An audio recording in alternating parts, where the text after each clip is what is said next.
and it's gonna, as you can see, it's already analyzed them, and it's gonna give them a specific key, a notation. So I'm gonna go ahead and analyze these. As you can see, each key has been marked, and it's going to save this to the ID3 tag of your song. So what do these numbers actually mean, right?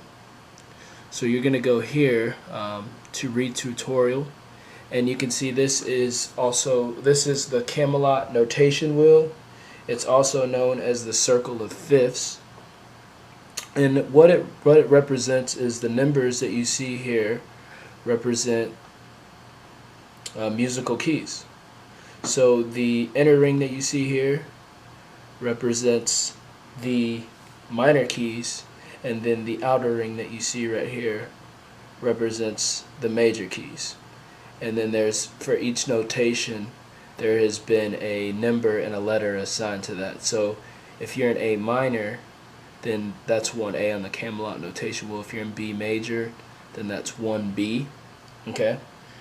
So the way you want to use this is when you're mixing, a lot of times you'll hear DJs mixing out and you'll be like, man, that mix sounds flawless. How they do it? Well, this is the secret weapon to a lot of, big name DJs, a lot of guys who, you've probably heard productions, you've probably heard their stuff, at music festivals while they're DJing. This is their secret weapon, ladies and gentlemen. This is what they use, and it's called mixed in keys. So the way you want to use this is you want to, like I said, you want to get all your songs and you want to scan them in here, analyze them, drag and drop. And then the way you use the wheel when you're mixing, when you're looking at your songs, you say, well, which one am I going to mix with what? Okay, so let's say, for example, you're on 12A in D flat minor. You can move any direction in the wheel. So you can move clockwise, or you can also move counterclockwise. And the way you're going to do this is you're going to move up a fifth. So let's say you're going from 12A. To go up a fifth, you go to 1A. And what that's going to do is that's going to build the energy in your mix up by bringing up the bass line by a fifth. Also, you can go backwards and you can go down a fifth, and this is going to pretty much keep your mix constant. So you can also subtract 3 in any direction. So let's say you're going from 12A, you'd go to 9A here, and then you can also add 2. So if you're going from 12A, you'd add 2 by going to 2A. And if you want to get really, like, you want to just make a drastic mood change, in the keys and your mix and the energy of the room, another trick that you can do is go from a flat minor to another. Make sure I get this right.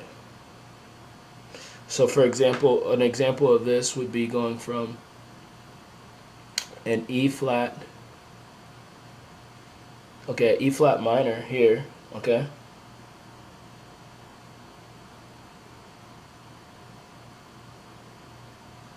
to a E minor, which is here. Got a little confused there. So you'd go from an E flat minor to an E minor, and that's just going to drastically, change the mood of your mix. So that's another cool thing that you can do. And you can also go from major to minor. So you can go from, in this little fifth, you'll see that you have 9A minor and then you have 9B major. So those are the different ways that you can use the Camelot wheel or the circle of fifths. I'm going to go ahead and close this, and then I'm going to bring up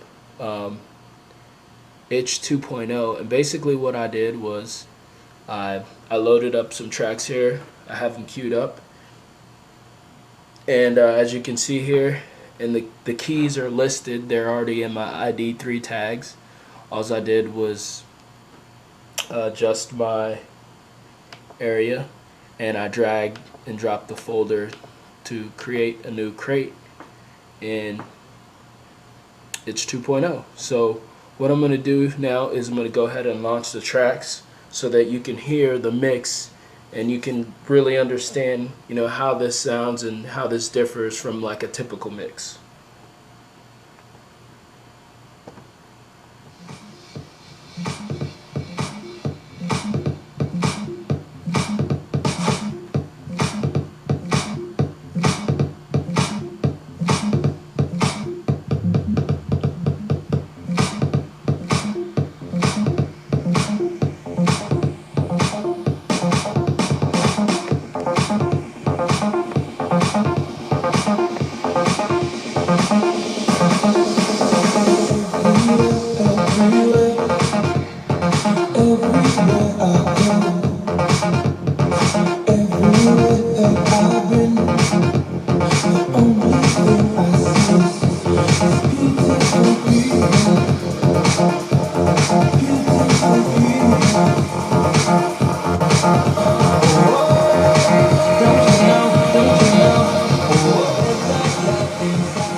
So basically, that's how it works.